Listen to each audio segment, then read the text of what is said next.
Hello दोस्तों, स्वागत है आपका हमारे चैनल पर, जहां हम आपको किताबों का ज्ञान सरल और रोचक तरीके से पहुंचाते हैं। आज हम आपके लिए लेकर आए हैं एक ऐसी किताब की कहानी जिसने लाखों लोगों की सोच और जिंदगी को बदल दिया है। हम बात कर रहे हैं रॉबर्ट कियोसाकी की बेस्ट सेलर किताब रिच डैड पुअर डैड की। ये किताब आपको पैसे की समझ, फाइनेंशियल एजुकेशन और अमीर बनने की मानसिकता को गहराई से समझने का मौका देती है। इसमें दो डैड्स की कहानियां हैं, एक अमीर डैड और दूसरे गरीब डैड। दोनों के विचार और फैसले किस तरह से उनकी आर्थिक स्थिति को प्रभावित करते हैं, यही इस किताब का मुख्य संदेश है। इस वीडियो में हम आपको रिच डैड पुअर डैड के 6 सबक, सबसे जरूरी सिद्धांत और प्रेरणादायक कहानियों को हिंदी में सरल शब्दों में समझाने जा रहे हैं। अगर आप अपनी आर्थिक जिंदगी को बेहतर बनाना चाहते हैं तो ये वीडियो आपके लिए एक गाइड की तरह काम करेगा। इसमें आप जानेंगे कि पैसा आपके लिए कैसे काम कर सकता है, संपत्ति और कर्ज में फर्क क्या होता है, क्यों फाइनेंशियल एजुकेशन आपके स्कूल के सिलेबस से ज्यादा जरूरी है और अमीर लोग अपनी सोच से कैसे अमीर बनते हैं। यदि आपको वीडियो पसंद आए तो इसे लाइक और शेयर करें और हमारे चैनल को सब्सक्राइब करना ना भूलें, क्योंकि हमारा लक्ष्य है कि हम आपको वो ज्ञान दें जो आपकी जिंदगी को एक नई दिशा दे सके। चलिए अब बिना देरी के शुरू करते हैं इस अद्भुत सफर को और जानते हैं कि रॉबर्ट कियोसाकी की इस महान किताब ने हमें क्या सिखाया है। तो बात ऐसी है कि रॉबर्ट कियोसाकी, जो कि इस किताब के लेखक हैं, उनके 2 पिता थे। उनके एक पिता जो कि पढ़े लिखे और PhD होल्डर थे, मगर जिंदगी भर गरीबी रहे और गरीबी में ही मरे। इसीलिए ना रॉबर्ट उन्हें पुअर डैड कहते थे। वहीं उनके दूसरे पिता बहुत पढ़े लिखे तो नहीं थे, लेकिन काफी अमीर थे। इसीलिए रॉबर्ट उन्हें रिच डैड बुलाते थे। तो अब ये सोचने की बात है कि किसी भी इंसान के एक ही वक्त में 2 पिता कैसे हो सकते हैं। तो इसका जवाब यही है कि उनके गरीब पिता यानी कि रियल पिता का एक ही सपना था कि रॉबर्ट खूब मेहनत से पढ़ाई करने के बाद किसी बड़ी सी कंपनी में नौकरी करके अपने भविष्य को सुरक्षित कर ले। मगर रॉबर्ट के दूसरे पिता जो कि अमीर थे, वो एक्चुअली में रॉबर्ट के दोस्त माइक के पिता थे और वो चाहते थे कि रॉबर्ट अपनी जिंदगी में कुछ चैलेंजेस को ले, क्योंकि सारे सबक सिर्फ स्कूल में ही नहीं सीखे जाते। कुछ सबक ऐसे होते हैं जिन्हें इंसान अपनी जिंदगी के तजुर्बों से ही सीखता है। तो स्कूली पढ़ाई सिर्फ आपको अच्छे ग्रेड्स तो दिला सकती है, लेकिन जिंदगी की पढ़ाई बहुत कुछ सिखाती है। बेशक पढ़ाई लिखाई की अपनी अहमियत है, मगर सिर्फ इसके भरोसे बैठ करके ही सब कुछ हासिल नहीं किया जा सकता। तो चलिए जानते हैं कि एग्जैक्टली हमें क्या करना है और कैसे करना है।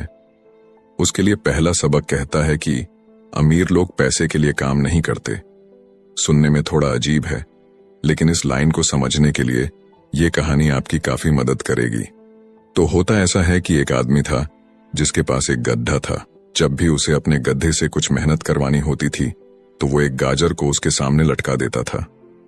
उस गाजर को देखते ही गधा उसे खाने के लालच में काम करता चला जाता था। उसे बड़ी उम्मीद थी कि एक दिन वो उस गाजर तक पहुंच ही जाएगा। अभी उस आदमी के लिए तो एक अच्छी खासी तरकीब बन गई काम करवाने की, मगर बेचारे गधे को कभी भी वो गाजर नहीं मिल पाई। अब पूछिए क्यों?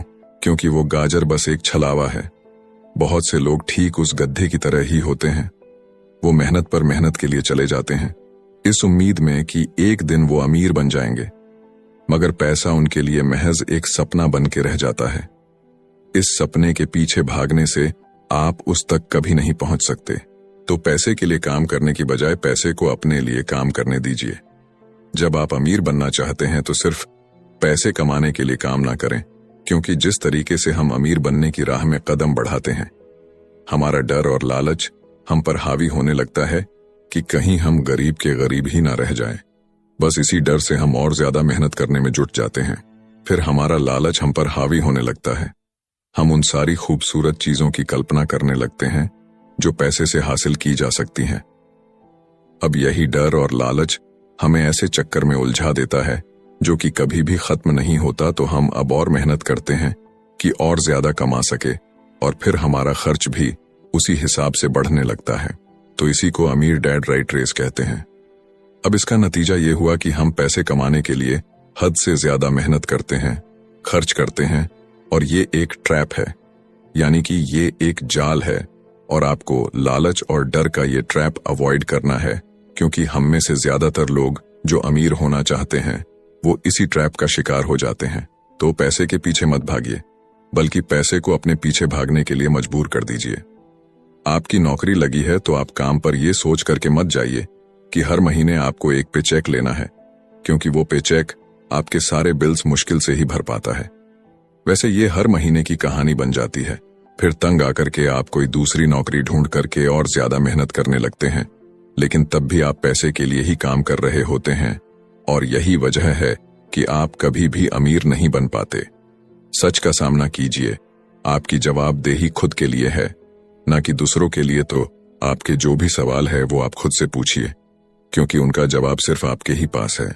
क्या आप सिर्फ इसलिए काम कर रहे हैं कि आपकी जिंदगी में सिक्योरिटी रहे, एक ऐसी नौकरी जहां से आपको निकाले जाने का कोई डर ना हो, या फिर आप सिर्फ 2 पैसे कमाने के लिए काम करते हैं और आपको लगता है कि एक दिन आप इस तरीके से अमीर हो जाएंगे? क्या बस यही आपको सेटिस्फाई करने के लिए काफी है? अगर आपका जवाब हां है, तो मुझे आपकी सोच पर बड़ा अफसोस है, क्योंकि आपने जो अमीर बनने का सपना देखा है ना, वो कभी पूरा नहीं होने वाला। आप हमेशा गरीबी में ही जिएंगे।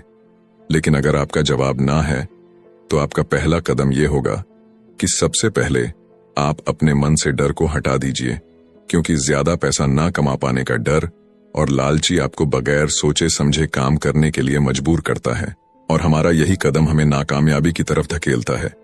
बेशक हम सबके अंदर डर और चाहत की भावना होती है, और ये नेचुरल है, लेकिन उन्हें खुद पर इतना हावी ना होने दीजिए कि हम उनके बस में होकर के उलटे सीधे फैसले लेने लग जाएं। बेहतर होगा कि हम जो भी करें पहले उसके बारे में खूब सोच लें। हमेशा दिल से नहीं बल्कि दिमाग से काम ले। हर सुबह अपने आप से पूछिए कि क्या आप उतना कर पा रहे हैं जितना कि आपको करना चाहिए। क्या आप अपनी पोटेंशियल का पूरा इस्तेमाल कर पा रहे हैं? आम लोगों की तरह सोचना छोड़ दीजिए, जो काम सिर्फ और सिर्फ पैसे के लिए करते हैं। ये सोचना छोड़ दीजिए कि मेरा बॉस कम पैसे देता है, मुझे ज्यादा मिलना चाहिए, मैं ना इससे ज्यादा कमा सकता हूं। एक बात याद रखिए, आपकी परेशानियों के लिए सिर्फ आप जिम्मेदार हैं, कोई और नहीं।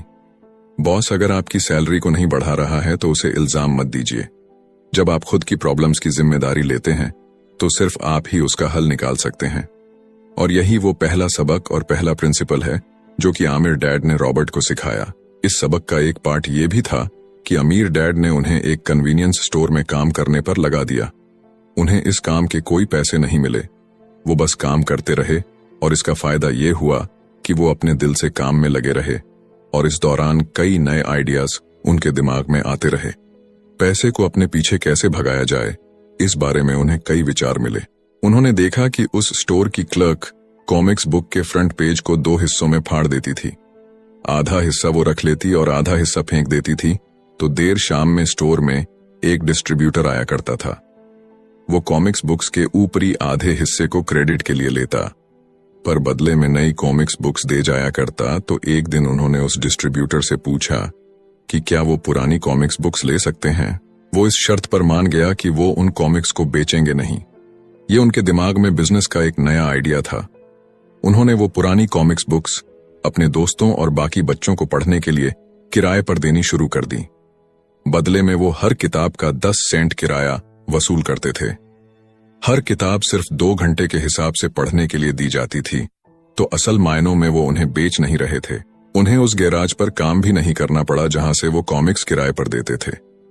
उन्होंने माइक की बहन को काम पर रखा, जिसके लिए उसे हर हफ्ते $2 दिया जाता, तो एक ही हफ्ते में उन्होंने $9.5 कमाए। और इस तरह उन्होंने सीखा कि पैसे को खुद के लिए काम करने दो, न कि आप पैसे के लिए काम करो। तो इसी के साथ अब आगे है दूसरा सबक, जो कहता है कि फाइनेंशियल लिटरेसी क्यों सिखाई जाए। कहने का मतलब यह है कि 1923 में एज वाटर बीच होटल शिकागो में एक मीटिंग हुई।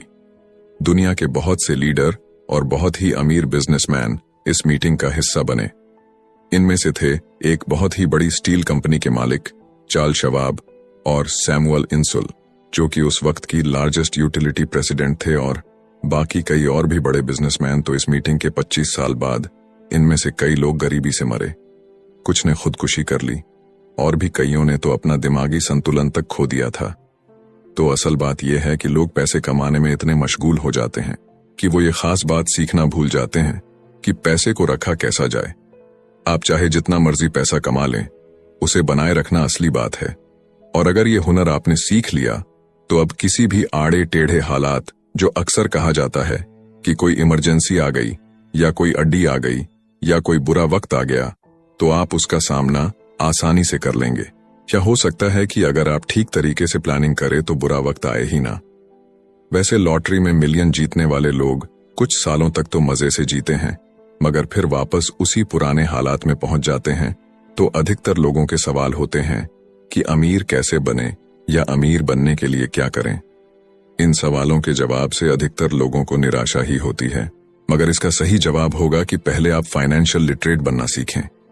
देखिए, अगर आपको एम्पायर स्टेट बिल्डिंग खड़ी करनी है तो सबसे पहले आपको एक गहरा खड्डा खोदना पड़ेगा, फिर उसके लिए एक मजबूत नींव रखनी पड़ेगी। लेकिन अगर आपको एक छोटा सा घर बनाना हो तो एक 6 इंच कंक्रीट स्लैब डाल करके भी आपका काम चल जाएगा। मगर अफसोस तो इसी बात का है कि हम में से ज्यादातर लोग 6 इंच स्लैब पर एक एम्पायर स्टेट बिल्डिंग खड़ी करना चाहते हैं, और वो ऐसा करते भी हैं तो जाहिर सी बात है कि बिल्डिंग टूटेगी ही टूटेगी। गरीब डैड रॉबर्ट से बस यही चाहते थे कि वो खूब पढ़ाई करे, लेकिन अमीर डैड उसे फाइनेंशियली लिटरेट बनाना चाहते थे। ज्यादातर स्कूल सिस्टम बस घर बनाना सिखाते हैं, मजबूत फाउंडेशन नहीं। स्कूली शिक्षा और पढ़ाई की अपनी अहमियत है, मगर असल जिंदगी में यही सब कुछ नहीं है। और इसी के साथ आगे है तीसरा सबक, जो कि कहता है कि लायबिलिटीज और एसेट्स के बीच में फर्क समझे और हमेशा एसेट्स खरीदे।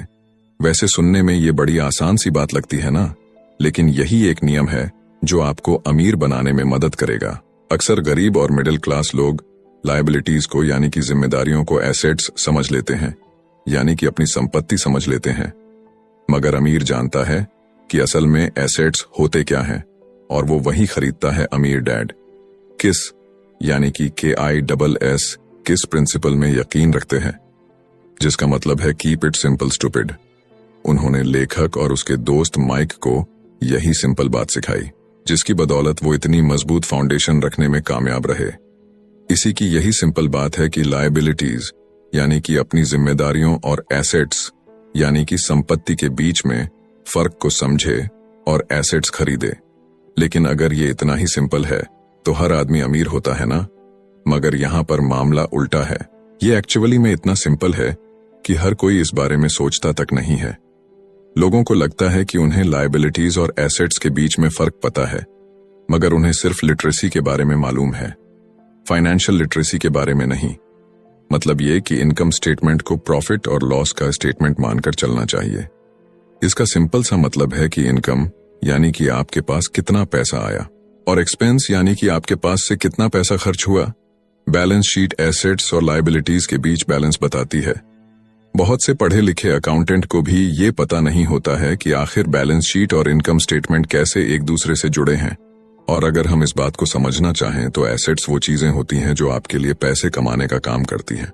मान लीजिए आप कोई घर खरीद करके उसे किराए पर देते हैं, तो उसी किराए से आप वो लोन भी चुका सकते हैं जो आपने घर खरीदने के लिए लिया था। अब घर भी आपका हुआ और उससे मिलने वाला किराया भी। इसके उलट लायबिलिटीज आपकी जेब से पैसे खर्च करवाती है, जैसे कि घर खरीद करके उसमें रहने से आपको कोई किराया नहीं मिलने वाला। तो अब आप समझ गए होंगे कि अगर अमीर बनना है तो एसेट्स खरीदिए, और गरीब ही रहना है तो लायबिलिटीज। अमीर लोगों के पास ज्यादा पैसा इसलिए होता है कि वो इस KISS keep it simple stupid principle पर यकीन करते हैं। वहीं दूसरी तरफ गरीब लोग इस प्रिंसिपल को ठीक से समझ ही नहीं पाते। इसीलिए इस बात पर जोर दिया जा रहा है कि सिर्फ लिटरेट नहीं बल्कि फाइनेंशियल लिटरेट बनिए। सिर्फ नंबर से कुछ नहीं होता। फर्क तो तब पड़ता है जब आप अपनी कहानी खुद लिखे। अधिकतर परिवारों में देखा गया है कि जो मेहनती होता है उसके पास पैसा भी ज्यादा होता है, मगर उसका फायदा क्या? जब सारा पैसा लायबिलिटीज में ही खर्च हो जाए तो आइए समझते हैं कि मिडिल क्लास आदमी अपना पैसा किस तरीके से खर्च करता है। और अगर यही उनका तरीका रहता है तो सारी जिंदगी वो मिडिल क्लास ही बनकर रहेंगे, या क्या पता उससे भी नीचे चले जाएं, क्योंकि आप देख सकते हैं कि उनका सारा पैसा लायबिलिटीज यानी कि जिम्मेदारियों में ही खर्च हो रहा है। कभी मोर्टगेज, कभी रेंट, कभी car loan, house loan, credit card का बिल फीस, बिजली का बिल और भी ना जाने क्या क्या, उनकी सारी कमाई इसी में खर्च हो जाती है। दूसरी ओर गरीब लोग हैं जिनकी कोई लायबिलिटी तो नहीं है, मगर उनके कोई एसेट्स भी तो नहीं होते। वो भी पैसा कमाते हैं, सैलरी पाते हैं, मगर हर रोज के खर्चों में उनका सारा पैसा उड़ जाता है। माना कि एक गरीब आदमी $1000 कमाता है, उसमें से $300 वो अपने छोटे से घर के किराए में खर्च करता है, $200 उसके आने जाने का किराया, $200 टैक्स और $300 खाने और कपड़ों में खर्च हो जाता है। तो अब उसके पास बचा क्या? कुछ भी नहीं, और कभी कभी तो उधार लेकर के भी उसे काम चलाना पड़ता है, जिससे कि वो और भी ज्यादा गरीब हो जाता है। इसके विपरीत अमीर लोग एसेट्स खरीद के रखते हैं, फिर उनके वो एसेट्स उन्हें और पैसा कमा कर देते हैं। उनकी कमाई इस तरह 2 से 4, 4 से 8 होती जाती है। अधिकतर अमीर लोग दिमाग से काम लेते हैं और वो घर लोन पर लेकर उसे किराए पर लगा देते हैं। बिना मेहनत के हर महीने किराया मिलता है, जिससे वो अपना लोन भी चुकता कर लेते हैं। इसे कुछ यूं समझते हैं, आप मानिए कि लोन की इंस्टॉलमेंट $1 है, तो ये अपने घर का $2 किराया वसूल करेंगे, $1 बैंक को देंगे, $1 अपनी जेब में तो हो गया ना, बिना मेहनत के पैसा कमाना। तो एक्चुअली में अमीर डैड और गरीब डैड के बीच बस सोच का फासला है। अपना पैसा कैसे खर्च करें, सिर्फ यही मुद्दे की बात है और कुछ नहीं। 1966 के दिनों में अगर बच्चों से पूछा जाता था कि वो बड़े होकर क्या बनेंगे, तो सबके पास यही जवाब होता था कि वो अच्छे ग्रेड्स लाएंगे और डॉक्टर बनेंगे, इंजीनियर बनेंगे। तब सबको यही लगता था कि अच्छे ग्रेड्स लेकर के वो बहुत पैसा कमा सकेंगे। हालांकि उनमें से बहुत बच्चे आज बड़े होकर के डॉक्टर बन चुके हैं। बावजूद इसके उनमें से काफी लोग आज भी फाइनेंशियली स्ट्रगल करते नजर आएंगे, क्योंकि उन्हें हमेशा यही लगा कि ज्यादा पैसा कमाने से उनकी सारी परेशानियां दूर हो जाएंगी। मगर आज के दौर में ऐसा नहीं है। आज बहुत से बच्चे फेमस एथलीट बनना चाहते हैं, या फिर सीईओ, या फिर कोई मूवी स्टार या रॉक स्टार, क्योंकि उन्हें पता है कि सिर्फ अच्छी पढ़ाई और अच्छे ग्रेड्स के भरोसे बैठ करके वो करियर में सक्सेस नहीं पा सकते। आजकल फाइनेंशियल नाइटमेयर बहुत आम हो गया है। अक्सर नए शादीशुदा जोड़े ये सोचते हैं कि उनकी सैलरी अब डबल हो जाएगी, क्योंकि दोनों जने कमा रहे हैं। एक छोटे से घर में रहते हुए वो अब बड़े घर के सपने देखते हैं, इसीलिए वो पैसा बचाना शुरू कर देते हैं। इसकी वजह से उनका सारा ध्यान सिर्फ अपना कैरियर बनाने पर होता है। उनकी कमाई बढ़ने लगती है तो जाहिर है उसी हिसाब से खर्चे भी बढ़ेंगे। तो मुद्दा मामला ऐसा है कि अब जब आप फाइनेंशियल लिटरेट हुए बिना पैसा बनाते हैं या बिना सोचे समझे उसे खर्च करते हैं, तो होता यह है कि आप पहले से भी ज्यादा खर्चा करने लगते हैं। ये एक ऐसा चक्कर है जो फिर से चलता ही रहता है। नई जोड़े ने अब इतना पैसा कमा लिया है कि वो एक बड़ा घर खरीद सके। उन्हें तो यही लगेगा कि वो अब थोड़े अमीर हो गए हैं, मगर असलियत तो ये है कि बड़े घर के साथ उन्होंने नई लायबिलिटीज भी खरीद ली है। उनके कैश फ्लो में अब प्रॉपर्टी टैक्स का खर्च बढ़ गया है। अब उन्हें एक नई गाड़ी भी चाहिए, फर्नीचर भी चाहिए, सब कुछ नया। उनकी लायबिलिटीज बढ़ती ही चली जा रही है, और ज्यादातर होता यही है कि इनकम के साथ साथ खर्चे भी बढ़ने लगते हैं। फिर एक दिन अचानक इस सच्चाई का खुलासा होता है, मगर तब तक हम इस राइट रेस में बुरे तरीके से फंस चुके होते हैं। फिर ऐसे ही लोग हमारे लेखक रॉबर्ट के पास आकर के पूछते हैं कि अमीर कैसे बना जाए। अब यही सवाल तो मुसीबत की जड़ है, क्योंकि सबको लगता है कि पैसा ही हर चीज का इलाज है। ये मानना ही एक बड़ी गलती है। उनकी समस्या ये नहीं है कि वो ज्यादा पैसा नहीं कमा रहे, बल्कि ये है कि जो कुछ उनके पास है उसे हैंडल कैसे करें। वैसे एक कहावत है जो यहाँ पर लागू होती है, जब तुम खुद को एक गहरे गड्ढे में पांव तो और खोदना छोड़ दो। क्योंकि ज्यादातर लोग पब्लिक स्पीकिंग से घबराते हैं। मनोचिकित्सक यानी कि साइकेट्रिस्ट का मानना है कि लोग इसलिए घबराते हैं क्योंकि उन्हें रिजेक्शन का डर होता है, औरों से अलग होने का डर होता है। लोग हमारे बारे में क्या सोचेंगे या हम पर वो कहीं हंसेंगे तो नहीं, बस यही सोचकर कि ज्यादातर लोग पब्लिक स्पीकिंग से दूर भागते हैं। वो वही करना पसंद करते हैं जो सब कर रहे होते हैं। ऐसे लोग खुद को भीड़ का हिस्सा बना करके संतुष्ट हो जाते हैं। आपका घर आपका सबसे बड़ा एसेट है, लोन लीजिए। अरे अब तो प्रमोशन हो गया है, अब तो सैलरी बढ़ गई है, तो नया घर तो ले ही लो। यही सब बातें ना हम लोगों से सुनते आ रहे हैं, और फिर हम भी ना उसी रास्ते पर चल पड़ते हैं, क्योंकि जो सब कर रहे हैं वो जरूर से सही ही होगा। भाई इतने सारे लोग मिलकर के कोई गलती तो नहीं कर सकते ना, ऐसा हम सोचते हैं, राइट? मगर नहीं, ऐसा बिल्कुल भी नहीं है। अमीर डैड ने कहा था कि जापानीज लोग 3 चीजों की ताकत जानते थे, तलवार, कीमती जवाहरात और शीशा। तलवार बाजुओं की ताकत का प्रतीक है, कीमती जवाहरात पैसे की ताकत का, और शीशा खुद के अंदर छुपी हुई ताकत को दिखाता है, और वही हमारी सबसे बड़ी ताकत है।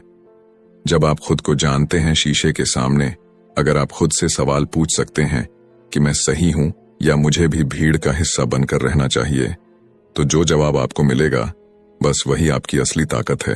तो गरीब और मिडिल क्लास खुद को पैसे का गुलाम बनने देते हैं, इसीलिए वो कभी भी अमीर नहीं बन पाते।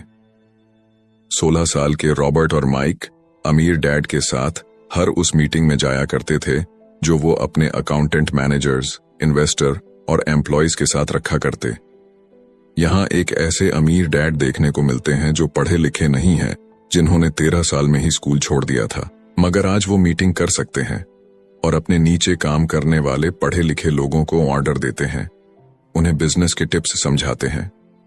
एक ऐसा इंसान जो भीड़ का हिस्सा नहीं बना, जिसने रिस्क लिया और जिसने लोगों की परवाह नहीं की, जिससे ये डर नहीं था कि लोग उसके बारे में क्या सोचेंगे। इन मीटिंग्स का नतीजा ये हुआ कि लेखक और उनका दोस्त दोनों स्कूली पढ़ाई में मन नहीं लगा पाए। जब भी उनकी टीचर कोई काम देती थी, उन्हें रूल्स के हिसाब से करना होता था, तो उन्हें एहसास हुआ कि स्कूली पढ़ाई किस तरीके से बच्चों की प्रतिभा को निखरने नहीं देती, उसे दबा देती है। उनकी क्रिएटिविटी को मारकर, उन्हें एक सांचे में ढालकर इस समाज का एक मशीनी हिस्सा भर बना देती है। और उन्हें टीचर की इस बात से भी इनकार था कि अच्छे ग्रेड्स लाकर के ही सक्सेसफुल और अमीर बना जा सकता है। वैसे एक दिन रॉबर्ट की अपने गरीब डैड से बहस हो गई। उनके पिता का मानना था कि उनका घर उनके लिए सबसे बेस्ट इन्वेस्टमेंट है, मगर वो एक रेड रेस में भाग रहे थे। उनकी इनकम और खर्चे बराबर ही थे, उन्हें पूरा करने के लिए उनके पास एक पल की भी फुर्सत नहीं थी। यही बात रॉबर्ट उन्हें समझाना चाह रहे थे कि उनके पिता के लिए वो घर एसेट नहीं बल्कि लायबिलिटी है। घर पर उनके पैसे खर्च हो रहे थे, बदले में मिल कुछ नहीं रहा था। ये बात उनके गरीब डैड नहीं समझ पा रहे थे। तो बस यही फर्क था गरीब और अमीर डैड के बीच में। खैर, उनकी बहस तो चलती रही। उन्होंने अपने गरीब पिता को बताया कि अधिकतर लोगों की जिंदगी लोन चुकाने में ही निकल जाती है। जिस घर को वो खरीदते हैं उसके लिए वो 30 साल तक लोन भरते हैं, फिर एक और बड़ा घर लेते हैं और अपना लोन रिन्यू कराते हैं। अब घर की कीमत भी उसी हिसाब से बढ़ेगी या नहीं, ये निर्भर करता है। कुछ लोग ऐसे भी हैं जिन्होंने घर खरीदने के लिए एक बड़ी रकम ली थी। जितनी घर की कीमत नहीं थी, उससे ज्यादा कर्ज उनके सर पर चढ़ गया। इसका सबसे बड़ा नुकसान लोगों को ये होता है कि वो बाकी जगह इन्वेस्टमेंट नहीं कर पाते, क्योंकि उनका सारा पैसा उस घर पर लगा है। उन्हें कभी इन्वेस्टमेंट करने का मौका ही नहीं मिल पाता और ना ही वो इस बारे में कुछ सीख पाते हैं, और इसी तरीके से कई एसेट्स उनके हाथों से निकल। अगर इसके बदले लोग सिर्फ एसेट्स पर ध्यान दें तो उनका फ्यूचर कहीं ज्यादा बेहतर हो सकता है। अब उदाहरण के लिए रॉबर्ट की पत्नी के पेरेंट्स एक बड़े से घर में शिफ्ट हो गए। उनका सोचना था कि अपने लिए बड़ा और नया घर लेना एक सही फैसला है, क्योंकि बाकियों की तरह उन्हें भी घर लेना एक एसेट्स लगता था। अगर वो ये जान करके हैरान रह गए कि उस घर का प्रॉपर्टी टैक्स $1000 था, ये उनके लिए बहुत ही बड़ी कीमत थी, और क्योंकि वो रिटायर हो चुके थे तो इतना पैसा टैक्स के रूप में भरना उनके रिटायरमेंट बजट के बाहर था। बेशक हम ये नहीं कह रहे कि आप एक नया घर ना लें, बल्कि हम समझाना चाहते हैं कि जितने पैसे से आप एक बड़ा घर लेंगे, उतने पैसे आप किसी एसेट में इन्वेस्ट करें तो बेहतर होगा। आपका एसेट आपके लिए कमाई करेगा और कुछ ही समय के बाद आपके पास इतना पैसा होगा कि आप आसानी से मनपसंद घर ले पाएंगे, और वो भी बिना किसी लोन के। तो अब सवाल ये है कि अमीर और ज्यादा अमीर क्यों होते रहते हैं, वही मिडिल क्लास आगे क्यों नहीं बढ़ पाते? इसके पीछे भी ना एक वजह है, और कारण एकदम सिंपल है। अमीर एसेट खरीदते हैं जो कि उनका पैसा दुगना करता रहता है। उस पैसे से उनके सारे खर्चे मजे में निपट जाते हैं, और मिडिल क्लास क्या करते हैं, वो तो बस महीने की एक तारीख का इंतजार करते हैं। जब उनकी सैलरी आई तो सारी की सारी सैलरी तो खर्चों को पूरा करने में खत्म हो जाती है, तो इन्वेस्टमेंट कहां से होगा? और फिर जब सैलरी बढ़ती है तो उस पर टैक्स भी बढ़ जाता है। और उसी हिसाब से बाकी खर्चे भी, और फिर अंत में वही राइट रेस चलती रहती है। कहने का मतलब ये है कि एक कर्ज में डूबा समाज जहां पर हम रहते हैं, मतलब ये कि अपने घर को एसेट समझना ही वो रीजन है जो कि हमें कर्ज के बोझ तले दबाती है। आज यही अधिकतर लोगों की सोच है। अगर सैलरी बढ़ी है तो लोग सोचते हैं कि अब वो बड़ा सा घर ले सकते हैं, क्योंकि उन्हें ये अपने पैसे का सही इस्तेमाल लगता है। इसके बदले अगर वो पैसा सही जगह लगाया जाए तो उनकी जिंदगी हमेशा के लिए बदल सकती है। लेकिन ऐसा हो नहीं पाता, क्योंकि उनका सारा वक्त हाड़ तोड़ मेहनत करने में चला जाता है। अपनी नौकरी को सेफ जोन समझ करके वे उससे अलग कुछ सोच ही नहीं पाते, और साथ ही उन पर कर्ज का इतना बोझ होता है कि वो नौकरी छोड़ने का रिस्क ले ही नहीं सकते। अब जरा खुद से सवाल कीजिए कि आज आप नौकरी छोड़कर बैठ जाते हैं तो कितने दिन आपका गुजारा चलेगा? क्योंकि अगर आप फाइनेंशियली लिटरेट नहीं हैं, अगर आपने सारी उम्र सिर्फ सैलरी के भरोसे ही काटी है और एसेट्स के बदले आपने लायबिलिटीज पाल ली है, तो यकीनन आपकी जिंदगी बहुत ही कड़ी चुनौती है। सिर्फ नेटवर्थ के भरोसे आपका काम नहीं चल सकता। नेटवर्थ बताता है कि आपके पास वाकई में कितना पैसा है, चाहे वो गैराज में पड़ी पुरानी कार के रूप में ही क्यों ना हो। अब भले ही वो कार कुछ काम की ना हो, जबकि वेल्थ का मतलब है कि आपके पास जो पैसा है उससे आप कितना और पैसा कमा रहे हैं। जैसे कि मान लीजिए कि आपके पास कोई एसेट है जिससे हर महीने मुझे $3000 की कमाई हो जाती है और हर महीने आपके $6000 खर्च होते हैं, तो मैं सिर्फ आधे महीने ही अपना गुजारा कर पाऊंगी। तो सल्यूशन ये होगा कि अपने एसेट से मिलने वाले पैसे को आप बढ़ा दें। जब वो $6000 आपको मिलने लगेगा तो आप रातों रात अमीर नहीं हो जाएंगे, मगर इस तरह आप वेल्थी होने लगेंगे। अब अगर आप अचानक नौकरी छोड़ते भी हैं तो आपके एसेट्स आपका सारा खर्च कवर कर लेंगे। अब वेल्थी तभी बन पाएंगे जब आपके खर्च आपके एसेट्स की ग्रोथ से कम रहे, और इसी के साथ आगे है चौथा सबक, जो कहता है कि अपने काम से काम रखें। दुनिया की सबसे बड़ी फूड चैन मैकडोनाल्ड के फाउंडर रे क्रॉकनी एक MBA क्लास में की स्पीच थी। ये 1947 की बात है। उनकी ये स्पीच बड़ी ही शानदार थी। लोगों को प्रेरित करने वाले स्पीच के बाद जब MBA क्लास के स्टूडेंट्स ने कुछ वक्त उनके साथ बिताने की गुजारिश की तो वो उनके साथ बियर पीने चले गए। बातों बातों में रे ने अचानक एक सवाल किया कि क्या आप लोग जानते हैं कि मैं किस बिजनेस में हूं? अब ये बात तो सबको मालूम थी कि वो हैमबर्गर बेचते थे। इस बात पर वो हंसने लगे और बोले कि उनका असल बिजनेस तो रियल एस्टेट है, क्योंकि मैकडोनाल्ड के लिए हर लोकेशन का चुनाव सोच समझ कर किया जाता है। जहां उसकी फ्रेंचाइज बनाई जाती है वो जमीन भी साथ ही बेची जाती है। तो इसका सीधा सा मतलब है कि मैकडोनाल्ड की फ्रेंचाइज खरीदने वाले को वो जमीन भी खरीदनी पड़ती थी। तो इस तरीके से ये एक रियल एस्टेट बिजनेस भी हुआ। यही सबक अमीर डैड ने रॉबर्ट को सिखाया कि अक्सर लोग खुद के लिए छोड़ करके बाकी सबके लिए काम करते हैं। वो टैक्स पे करके गवर्नमेंट के लिए काम करते हैं, वो उस कंपनी के लिए काम करते हैं जहां वो नौकरी करते हैं, बैंक का मॉर्टगेज देकर उसके लिए काम करते हैं। और ये सब इसलिए क्योंकि हमारा एजुकेशन सिस्टम ही ऐसा है। स्कूल हमें एम्प्लॉय बनना सिखाता है ना कि एम्प्लॉयर। जो आप पढ़ते हैं वही आप बनते हैं। अगर आपने साइंस पढ़ी है तो डॉक्टर, मैथमेटिक्स पढ़ी है तो इंजीनियर, मतलब जो भी आपने पढ़ा है वो आप बने। अब मुसीबत तो ये है कि इससे छात्रों का कोई भला नहीं हो पाता, क्योंकि वो नौकरी और बिजनेस के बीच के फर्क में उलझ कर रह जाते हैं। जब कोई पूछता है कि आपका क्या बिजनेस है तो आपको ये नहीं बोलना चाहिए कि मैं तो एक डॉक्टर हूं या एक बैंकर हूं, क्योंकि वो आपका प्रोफेशन है, बिजनेस नहीं। कहने का मतलब ये है कि आप जो भी करते हैं उसे अपना बिजनेस बनाइए, नौकरी नहीं। अपनी सारी उम्र दूसरों के लिए काम करके उन्हें अमीर करने में बर्बाद ना करें, बल्कि खुद की जिंदगी को खुशहाल बनाने के लिए काम करें। बहुत से लोगों को इस बात का एहसास बड़ी देर से होता है कि उनका हाउस लोन उनकी जान ले रहा है, और फिर उन्हें लगता है कि जिसे वो एसेट मानने की गलती कर रहे थे, एक्चुअली कभी वो एसेट था ही नहीं। जैसे उन्होंने कार ली तो उससे जुड़े तमाम खर्चे उनकी लायबिलिटीज बन गए, तो उनकी मुसीबतें शुरू हो जाती हैं। इसीलिए तो हम एसेट कॉलम पर इतना ज्यादा जोर दे रहे हैं ना कि आपकी इनकम कॉलम पर, और यही फाइनेंशियली सिक्योर होने का सही तरीका है। आप कितने अमीर हैं ये जानने का सही तरीका नेटवर्थ इसलिए नहीं है क्योंकि जब भी आप अपने एसेट बेचते हैं तो उन पर भी टैक्स लगता है। आपको उतना पैसा नहीं मिलता जितना कि आप सोचते हैं। आपके बैलेंस शीट के हिसाब से आपको जितना भी पैसा मिलेगा उस पर भी आपको टैक्स देना पड़ेगा। ये किताब आपको कभी ये सलाह नहीं देगी कि आप अपनी नौकरी छोड़ें। आप अपनी नौकरी करते रहिए और साथ ही एसेट्स भी खरीदते रहिए। और एसेट्स से मेरा मतलब है सही और असली मायने में एसेट्स। मैं ये नहीं कहूंगी कि आप कोई कार्ड लीजिए, क्योंकि वो मेरी नजर में एसेट्स यानी कि संपत्ति नहीं है, क्योंकि जैसे ही आप उसे चलाना शुरू करते हैं वो अपनी कीमत का 25% खो देती है। अब किस तरह के एसेट्स खरीदे जाने चाहिए, यहां हम आपको कुछ उदाहरण देते हैं। ऐसा बिजनेस जहां आपकी मौजूदगी जरूरी ना हो, जो दूसरे लोग आपके लिए चलाएं, क्योंकि आप वहां पर ज्यादा वक्त देंगे तो वो बिजनेस नहीं, नौकरी होगी। दूसरा है रियल एस्टेट पे पैसा लगाएं। तीसरा है स्टॉक और बांड खरीदे। तो जब एसेट खरीदे तो अपनी पसंद की चीजों पर पैसा लगाएं, क्योंकि आपका मन होगा तभी आप उस पर ध्यान दे पाएंगे। अगर उसमें आपकी रुचि होगी तो आप उसे बेहतर समझ पाएंगे। रॉबर्ट को रियल एस्टेट और स्ट्रोक्स में रुचि थी, खासकर छोटी कंपनीज में इन्वेस्ट करना। अपने अमीर डैड की सलाह पर उसने अपनी नौकरी कभी नहीं छोड़ी।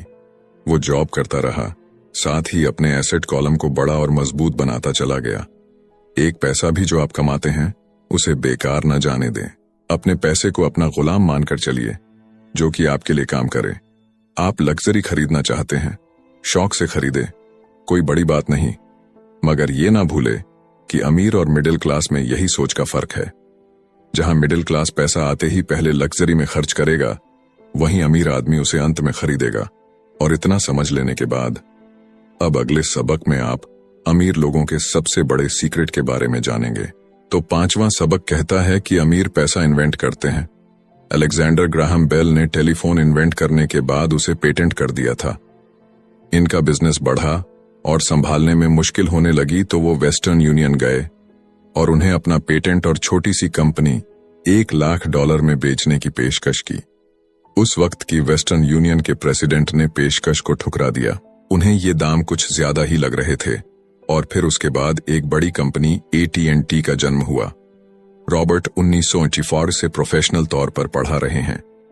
एक चीज जो हजारों लोगों को पढ़ाने के बाद उन्होंने जानी तो वो ये कि उन सब लोगों में पोटेंशियल था, बल्कि हर एक इंसान में पोटेंशियल है जो कि हमें महान बना सकती है।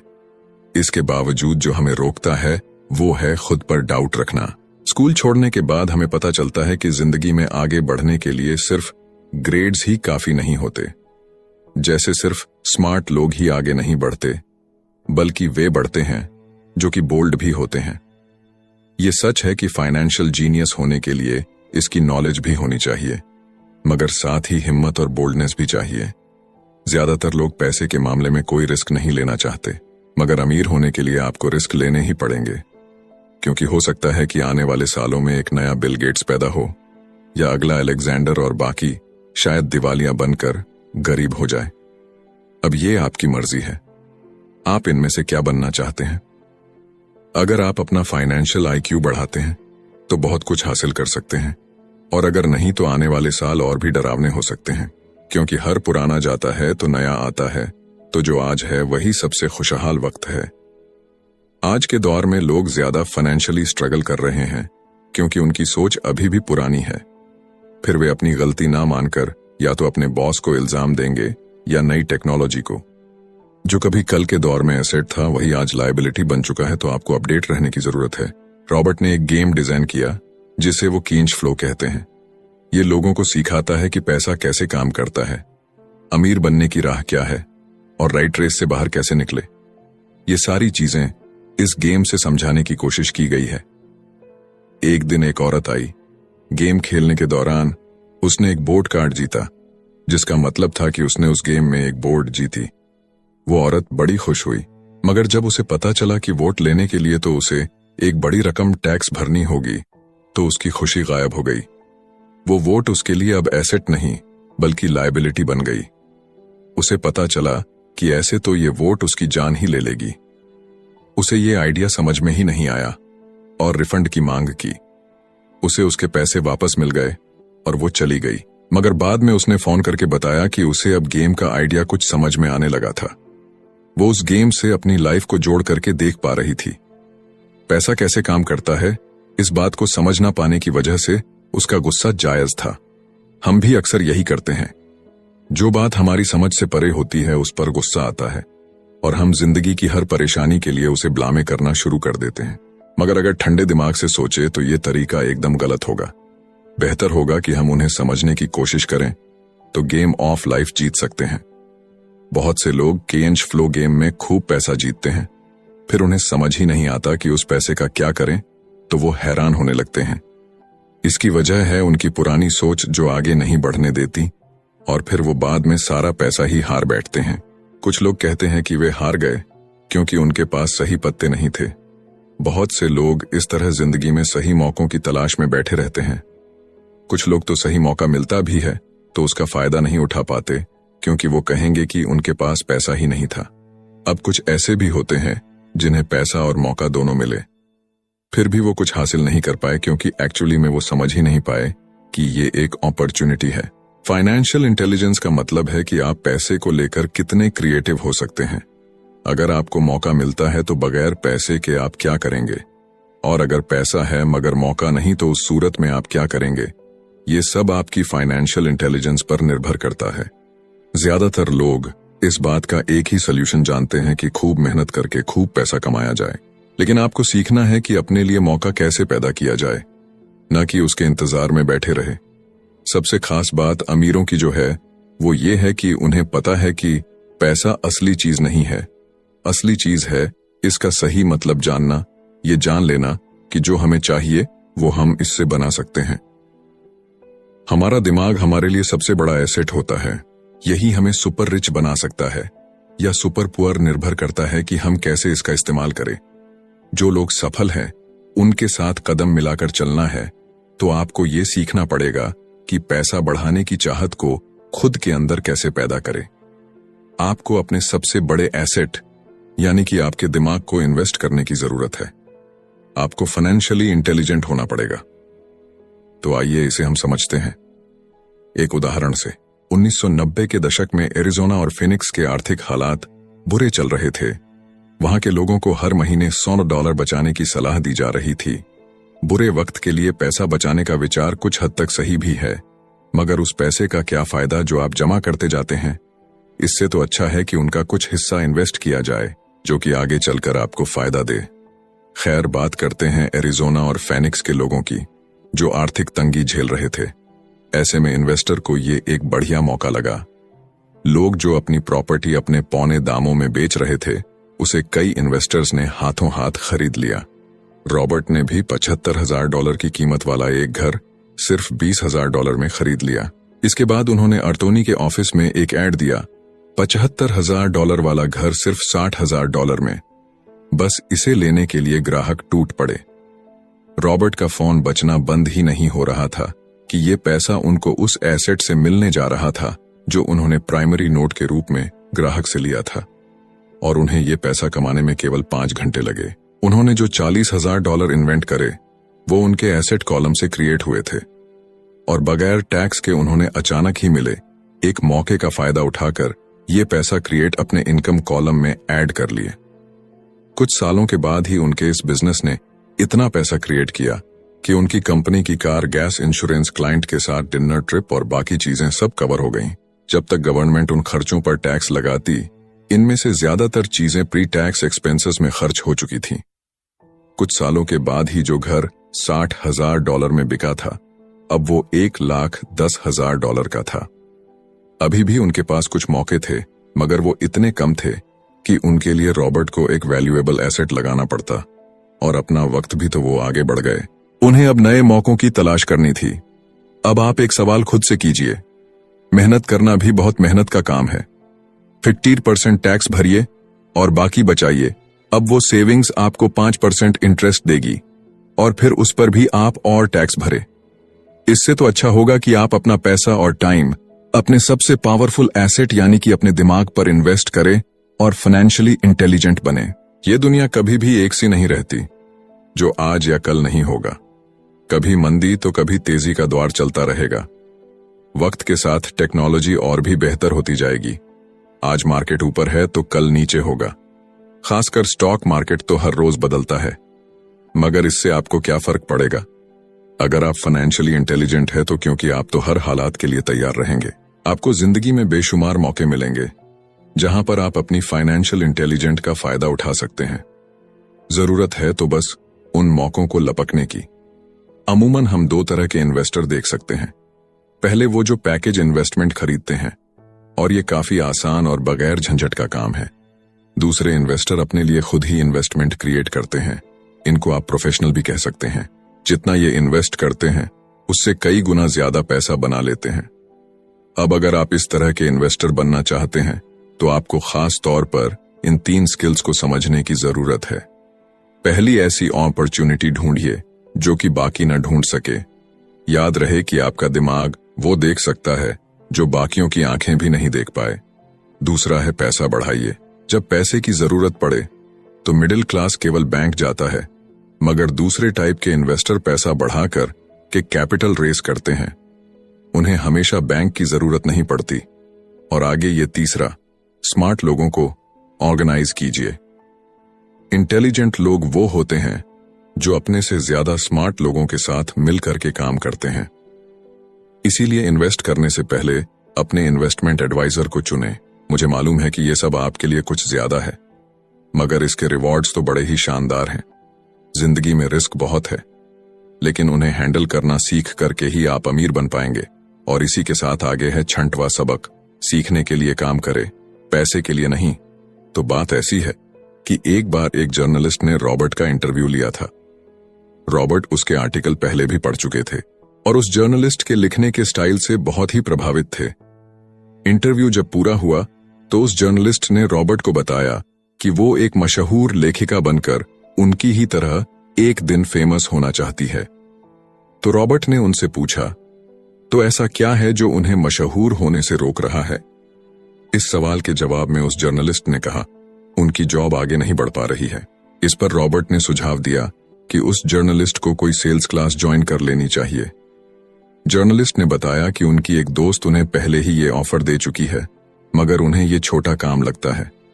वो ये भूल गई थी कि रॉबर्ट खुद कभी सेल्स स्कूल जा चुके थे।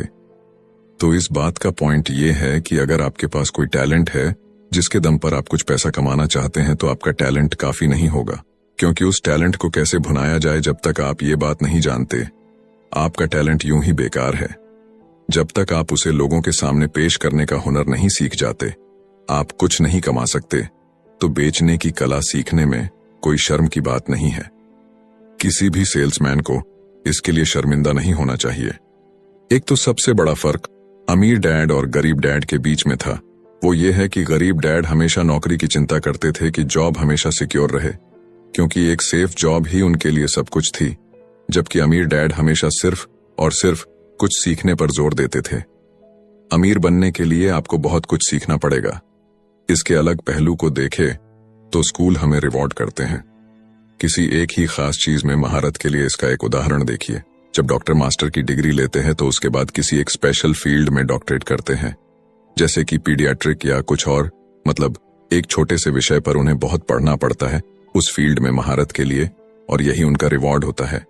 ऐसे ही बहुत कुछ जानने के लिए जो थोड़ा बहुत आप सीखते हैं, वो नॉलेज तभी आएगी जब आप अलग अलग कंपनीज के लिए काम करेंगे, दुनिया की अलग अलग चीजों को जाएंगे, चीजें कैसे काम करती है, ये सभी बातें अनुभव करेंगे, तभी आपकी नॉलेज बढ़ेगी।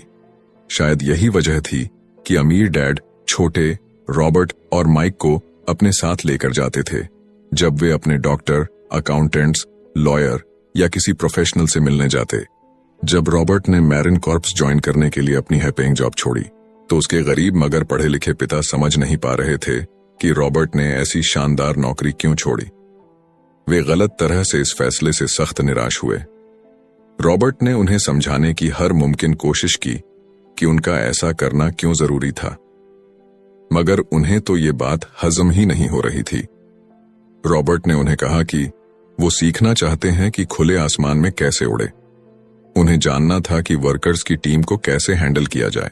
किसी भी कंपनी को अपने बलबूते पर चलाना कितना मुश्किल काम है। रॉबर्ट ये सब सीखना चाहते थे। वियतनाम से लौटने के बाद रॉबर्ट ने अपनी जॉब से रिजाइन कर दिया और जेरोक्स कॉर्प्स को ज्वाइन कर लिया। उन्हें यह नौकरी किसी फायदे के लिए नहीं चाहिए थी। वो इतने शर्मीले थे कि किसी को कुछ भी बेचने के ख्याल से ही उन्हें पसीना आ जाता। अपनी इसी कमी को दूर करने के लिए उन्होंने जेरोक्स के सेल्स ट्रेनिंग प्रोग्राम की शिक्षा ली। इसके बाद रॉबर्ट ने खुद अपनी कंपनी की शुरुआत की और अपना पहला शिपमेंट भेजा। वे अगर इसमें नाकामयाब रहते तो पक्का दिवालिया हो जाते, लेकिन उन्होंने ये रिस्क लिया और अपने अमीर डैड की सीख को याद रखा कि बेशक आप 30 की उम्र से पहले दिवालिया होने का रिस्क ले सकते हो, क्योंकि इस उम्र में आपको रिकवर होने का मौका भी मिल जाता है। ज्यादातर एम्प्लॉय अपने वर्कर्स को इतना तो पे करते हैं कि वो काम छोड़कर ना जाए, और ज्यादातर वर्कर भी जी फाड़ करके इसलिए मेहनत करते हैं कि वो काम से निकाले ना जाए। इसीलिए तो उन्हें सिर्फ अपनी सैलरी और कंपनी से मिलने वाले फायदों से ही मतलब होता है। इस सोच के साथ उनके कुछ साल तो बढ़िया गुजरते हैं, मगर ये लंबे समय तक काम नहीं करता। तो क्यों ना आप वो सब कुछ अभी सीखें जो आप सीखना चाहते हैं, इससे पहले कि आप कोई एक खास प्रोफेशन अपने लिए चुनें, क्योंकि अगर एक बार आपने अपना प्रोफेशन चुन लिया तो आप हमेशा के लिए उसी में बंध कर रह जाएंगे। तो दोस्तों, इसी के साथ ये समरी यहीं पर समाप्त होती है। धन्यवाद।